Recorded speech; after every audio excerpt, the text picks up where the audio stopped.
আপনার বক্তব্য আল্লাহ ভরসা অনেক শুনেছি, মোবাইল চালু যদি করি আল্লাহ ভরসা তাহলে শুনতে পাই।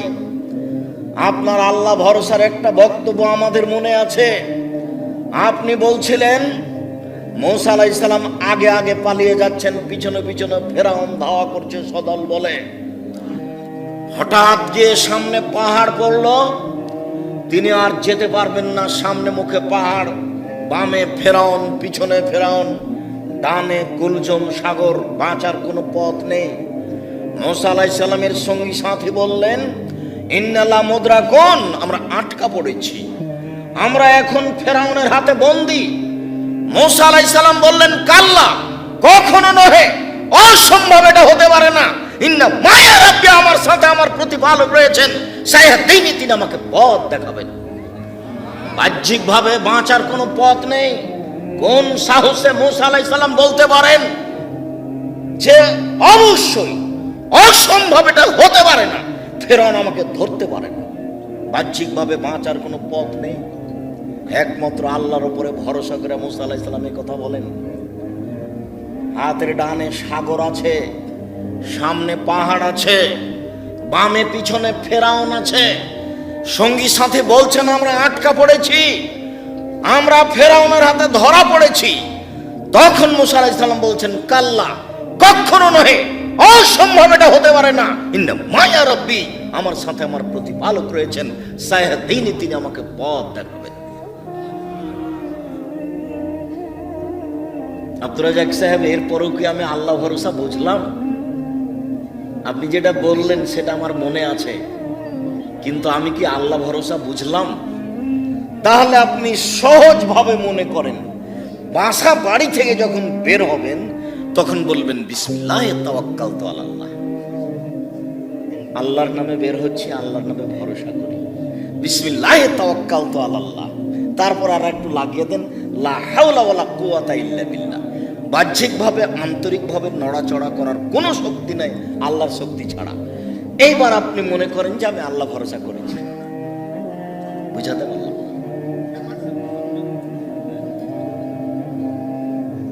এতেই আপনি মনে করবেন। এবার যখন কোনো কাজ করবেন, কে যখন বলবে যে এটা করে দিতে হবে, তখন আপনি বলবেন না যে করব, আপনি বলবেন করব ইনশাআল্লাহ। এই দুটা পথে আপনি ধরে নেন যে আমি এখন আল্লাহর উপরে ভরসা করে আছি। এটা হবে সহজ। কোনোদিন নিজে বলবেন না, ছেলে বলছে আব্বু আমার জন্য কলম আনবেন, বলবেন না যে আনবো। কিভাবে বলবেন? আনবো ইনশাআল্লাহ। তাহলে কাজটা আপনার উপরে থাকলো না, হোক আর না হোক।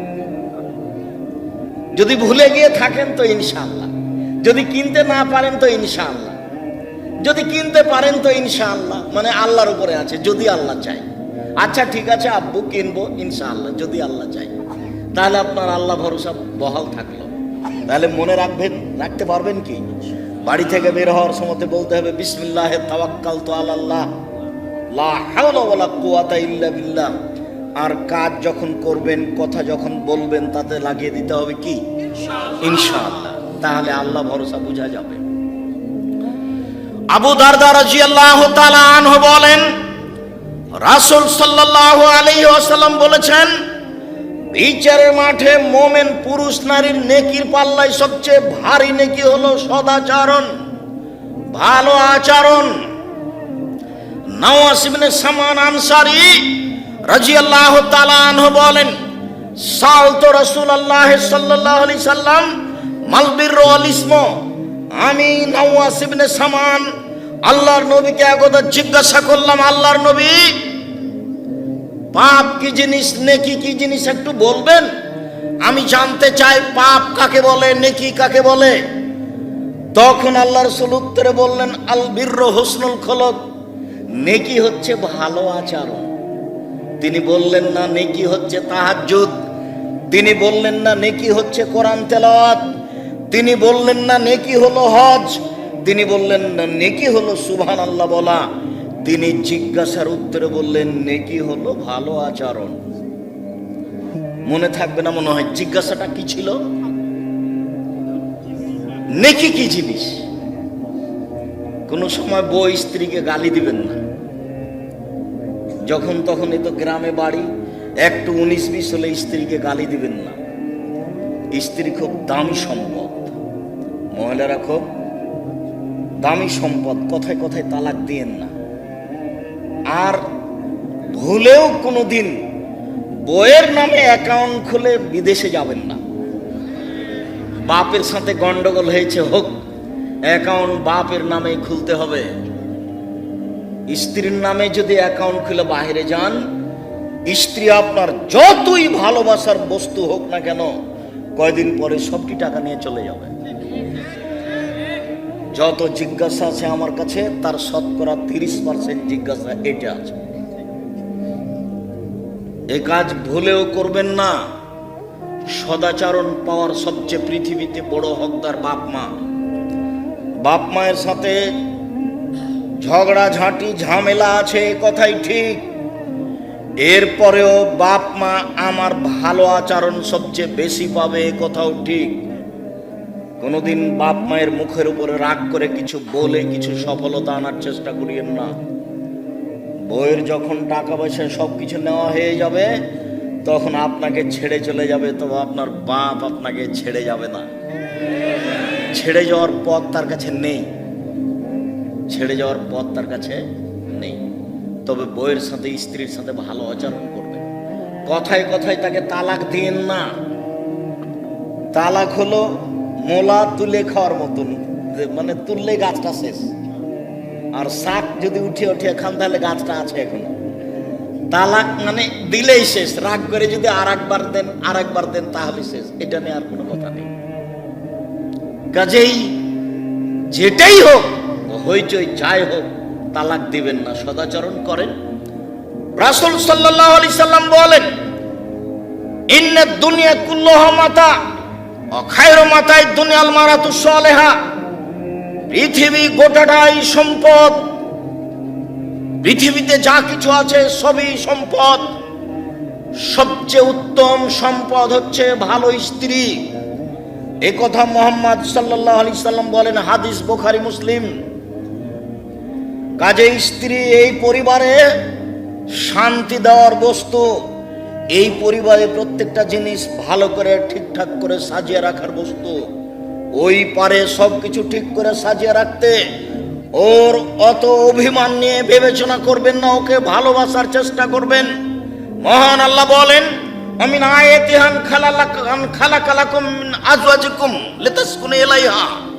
আল্লাহর একটা বড় নিদর্শন যে আমি তোমাদের মধ্য থেকে তোমাদের স্ত্রীদেরকে সৃষ্টি করেছি, যাতে করে তোমরা সেখানে শান্তি তৃপ্তি পাও। শান্তি তৃপ্তির বস্তু হচ্ছে স্ত্রী। মারলে শান্তি তৃপ্তি থাকে না, গালি দিলে শান্তি তৃপ্তি থাকে না, ঝগড়াঝাঁটি করলে শান্তি তৃপ্তি থাকে না। ধৈর্যের পরিচয় দিয়ে চলতে হয়। আপনাকে একটা দৃষ্টান্ত দেখায় আমি। আল্লাহ রাসূল এক স্ত্রীর কাছে ছিলেন, আয়েশার কাছেই ছিলেন। অন্য এক স্ত্রী একটু তরকারি দিয়ে পাঠালছে বাটিতে করে। তো বাটিতে দেওয়াটা আয়েশা রাদিয়াল্লাহু তাআলা সহ্য করেননি। ওই কাজের মেয়ের হাতে বাড়ি দিয়ে বাটিতে ফেলে ভেঙে দিয়েছে, তরকারিও পড়ে গেছে। তা আল্লাহ রাসূল আয়েশাকে মুখ দিয়ে কিছু বললেন, এটা বোঝা গেল না। আয়েশা বাটিটাকে তিনি উঠিয়ে জোড়া লাগালেন, জোড়া লাগিয়ে বাটি রেখে দিলেন। আর একটা আয়েশা রাদিয়াল্লাহু তাআলা নতুন বাটি একটু কিছু তরকারি দিয়ে পাল্টা ফিরিয়ে দিলেন, তিনি তাকে কিছু বললেন না। আপনি তো হলেন এই তো দাঁত ভেঙে দেব। মুখখানটা বন্ধ রাখবেন। স্ত্রীর সাথে খারাপ আচরণ করিয়েন না, সংসার সুন্দর হবে না।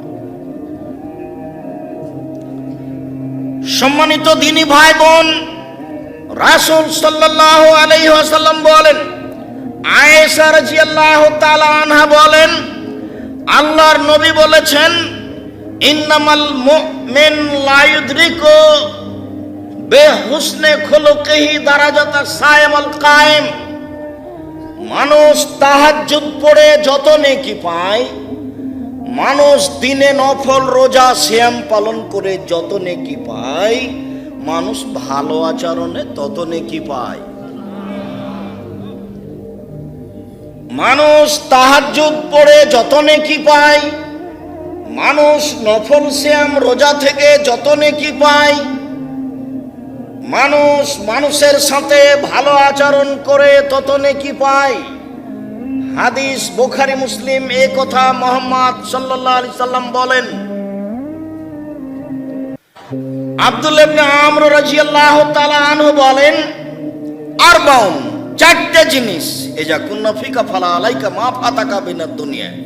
চারটা জিনিস আছে যখন তোমার ভিতর, চারটা জিনিস আছে যখন সবকিছুই আছে তোমার, চারটা জিনিস নেই যার কোনো কিছু নেই তার, চারটা জিনিস নেই যার কোনো কিছু নেই তার, চারটা জিনিস আছে যার সবকিছু আছে তার। এক, হুসনু খালিকাতিন, ভালো আচরণ। চারটা জিনিসের একটা কি?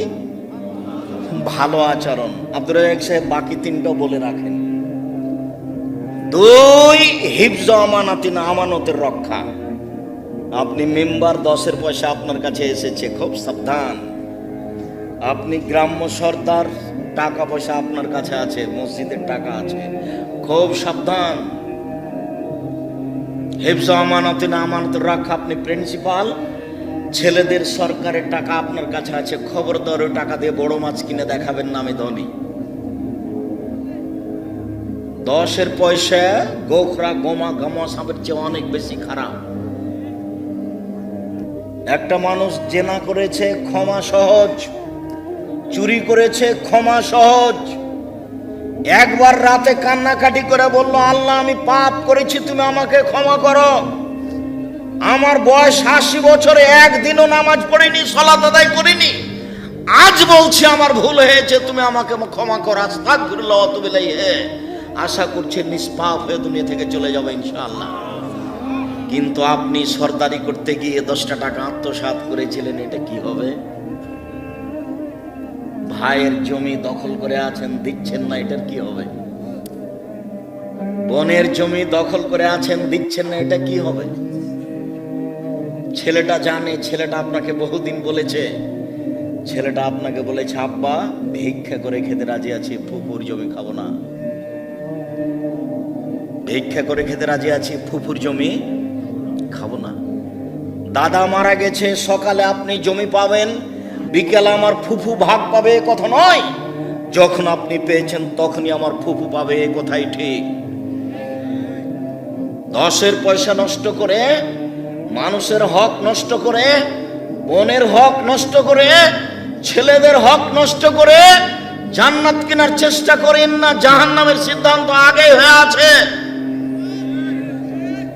হক নষ্ট পাপ, বদনামের পাপ, খুব বড় মহাপাপ। গোখরা সাপ দংশন করলে আপনি একাই মারা যাবেন, ওসর জাকাত ফেতরা না দিলে গোটা পরিবার মারা যাবে।